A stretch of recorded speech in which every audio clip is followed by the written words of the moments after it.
So I just watched the new Naked Gun film, directed and co-written by Akiva Schaffer alongside Dan Gregor and Doug Mand. So for those of you who are curious about my thoughts on the original Naked Gun films, the first one, absolutely amazing, love it. It's a comedy classic for sure. I think it's one of my favorite comedies probably.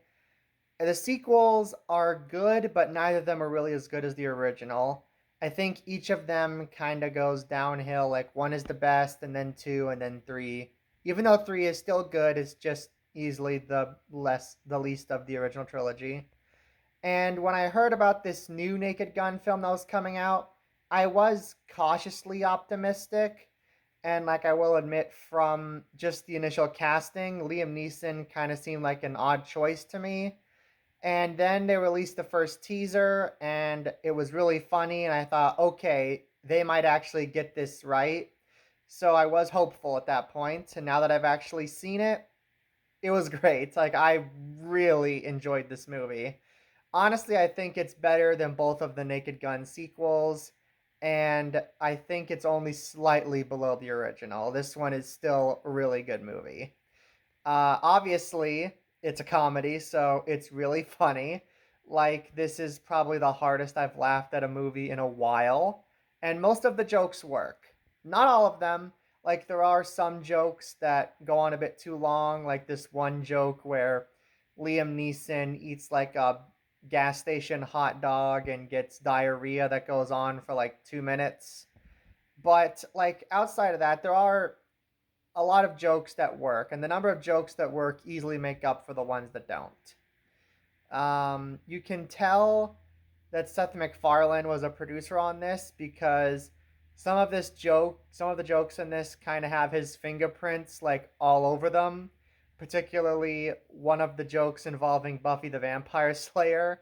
Like, he didn't write this; he has no writing credit on this, and as far as I'm aware, none of the writers on this film have like worked with Seth MacFarlane before, but still, as you can tell, this is like his kind of project. You can tell why he's a producer on it.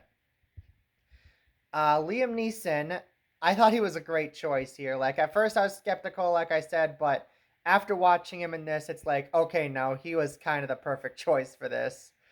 He gave like the exact deadpan delivery that would make a movie like this work. Like, in many respects, it is very similar to how Leslie Nielsen was in the original. He was originally a dramatic actor, and then he was in a few comedies, and he turned out to be really good at it because he did it in such a deadpan way. And Liam Neeson is very similar. I think he was really good here, and I do think he could have a future in comedy if he keeps up this kind of stuff. I guess it all depends because Leslie Nielsen also kind of he went on the decline in terms of comedy after a while because he just started to do like these big goofy reactions to everything. And if Liam Neeson does that, it won't work. Probably won't work either. But like if Liam Neeson sticks to his comedic strengths, he could have a good career in this kind of thing.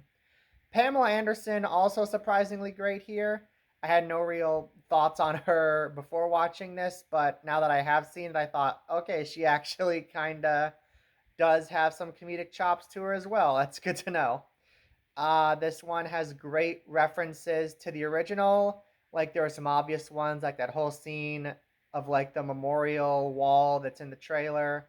But there are some subtle references too, like a blink and you miss it moment where you see the beaver from the original. And there is a Weird Al cameo. I will not say where because it's great to see him, but yeah, like these are kind of subtle references that are able to keep the spirit of the original.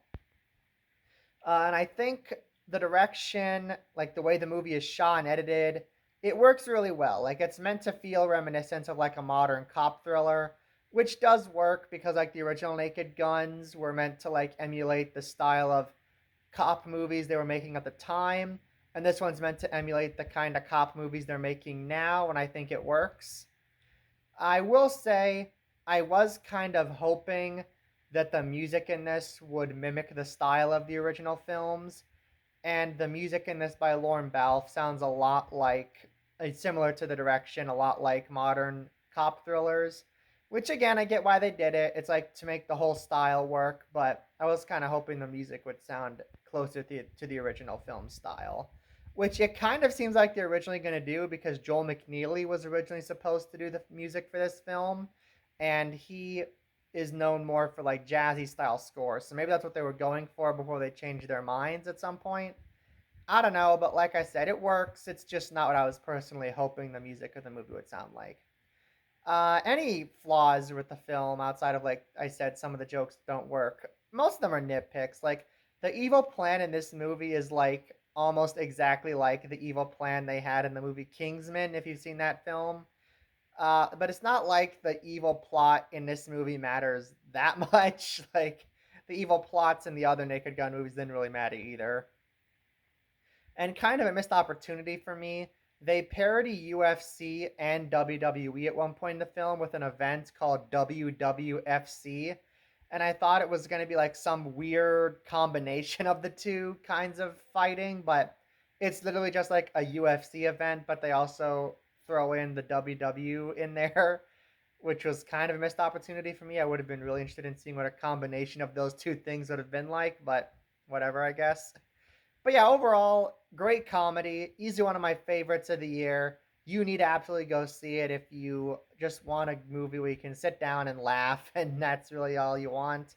That's what this movie will provide. And I'm gonna give The Naked Gun 2025 an A minus. One last thing I'll say before I leave. Interestingly, most of my audience were like old people, and I'm assuming this is because they were like the kinds of people who went to go see the original when they were younger. And there was one person in my audience who actually seemed like surprised that it was a comedy because right before the movie started, they were like, "Oh, what's this about again?" And they seemed legit shocked when it just started doing goofy stuff. So that person probably just thought that this was going to be like another Liam Neeson movie. I don't know if they liked it or not, but I hope they did. So those are my thoughts on the Naked Gun reboot. If you've seen the film, let me know what you thought down in the comments below. Thank you so much for watching. Be sure to subscribe to see more reviews like this in the future. And on that note, I will see you next time. Have a great day.